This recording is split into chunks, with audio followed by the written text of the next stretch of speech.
Hi there. I'm Kelly Burke, certified EFT therapist and supervisor, and I have something to share with you that I'm excited about. This came from a conversation with a really good EFT friend of mine who was frustrated. She thought that the TANGO should be an acronym. She said, "Why is it not an acronym?" I said, "Because it's an analogy. You know, the Argentine tango, it's like that's a dance. We have this attunement. We dance with our clients." She said it really needs to be an acronym. So I thought about it and I thought, why don't we make it an acronym? I mean, we get to put our own words to what this is. You know, these are my words. This is one way of thinking about the tango, but I really encourage you, try to put your words to it. How do you think of move one, move two, move three, move four, move five? So I'm going to give you my words, my frame. So here we go. Tango. And the first move is move one. And this is where you track the cycle. So in this example, I'm going to be thinking of a couple and I'm going to be thinking of stage one. Okay. So I think some therapists think that you just track the cycle like it's a one and done thing. Like you get a really good picture, you spend one session, let's track the cycle. And then now we know what the cycle is and we can kind of just refer to it. No, no, no, no, no, no. Tracking the cycle is an ongoing thing. And this is the present process. So how is it showing up presently? You know, you really want to keep assessing. I think of move one as assessment. What's happening in your relationship right now? That's going to be changing all the time. And so how they see themselves, how they see their partner, how they see the relationship is going to be constantly changing. So you have to keep asking the same questions. What's your protective move? What are you telling yourself? In move one, you're going to see some secondary emotion probably.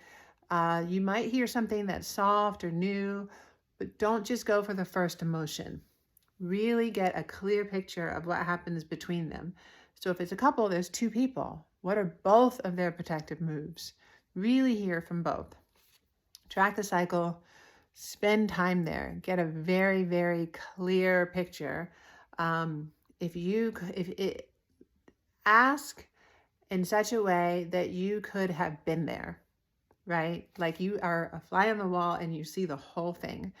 And so, you know, sometimes it's happening right in the room and you're going to have to do a lot of interruption, a lot of slowing down, a lot of attachment lens, you know, that non-pathological lens really helps people to drop their guards. It's like, of course, you have good reason, right? There's these very natural fears and longings because we are bonding mammals. So we just know that. So move one, track the cycle, make sure you see it from both perspectives. And it really does just blend so nicely into move two. So you're getting some of the components of emotion. You might not get all of it. You know, you're getting just enough so you can see the pattern. Okay. And then you're listening and you want to just kind of grab something that you think is going to be potentially new. You know, your hope obviously is that it's a little bit softer, it's a little more tender, it's something that's more vulnerable. Sometimes it's just owning a protective move, and that's all. It's not even really about the felt sense. It's sort of acknowledging, yeah, I do that. When I see that you're upset, it's true. I pull away. You know, sometimes that's like so much better than actually the pulling away. But whatever it is that you're trying to stay still with, that's your move two. So this is when we want to access or further assemble emotion. You know, so obviously we love to get a felt sense, like to actually feel it with our clients. So this is where we're not going to be asking any more questions. We're just going to be staying with,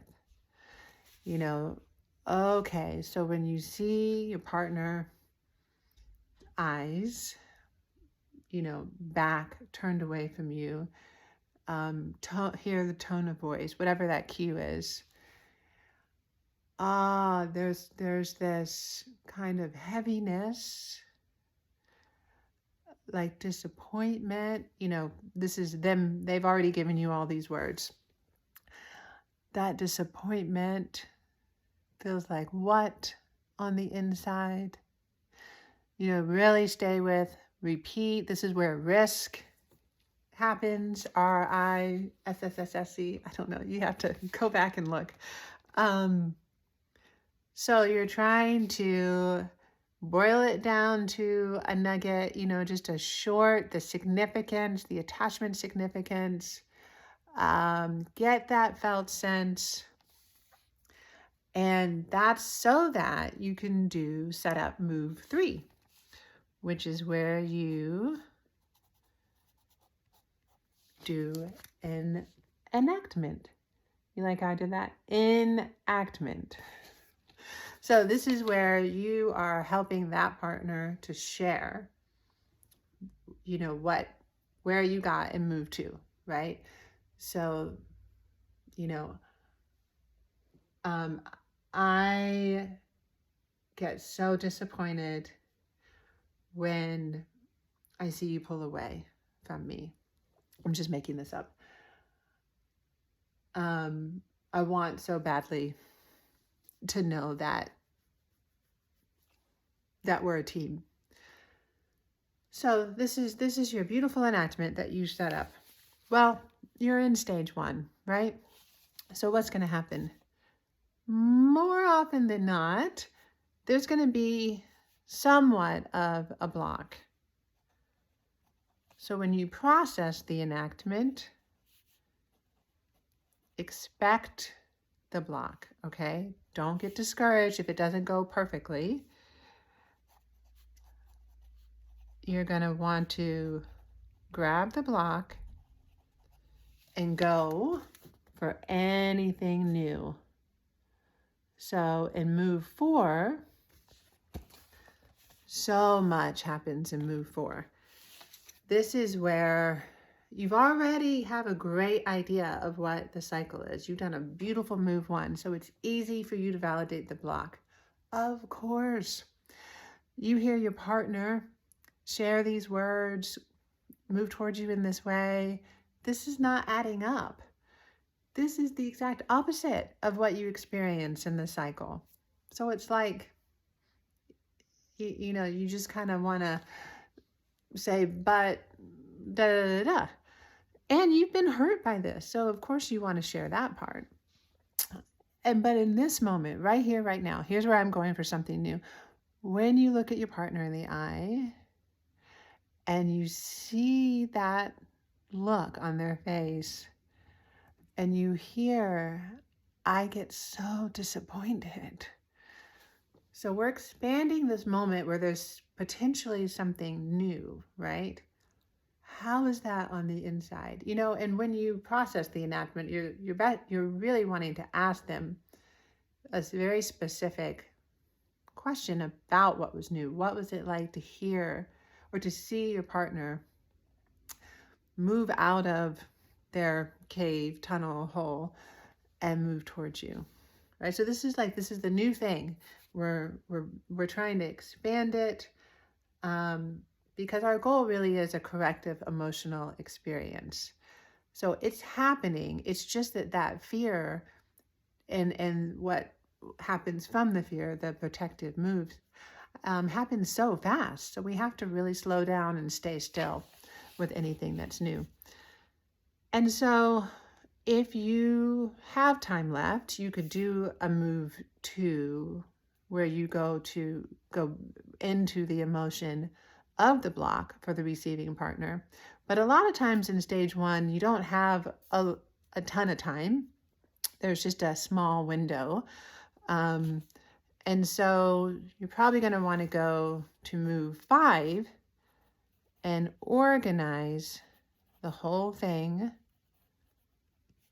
And I'm going to put, again, assuming you've already really tracked that cycle.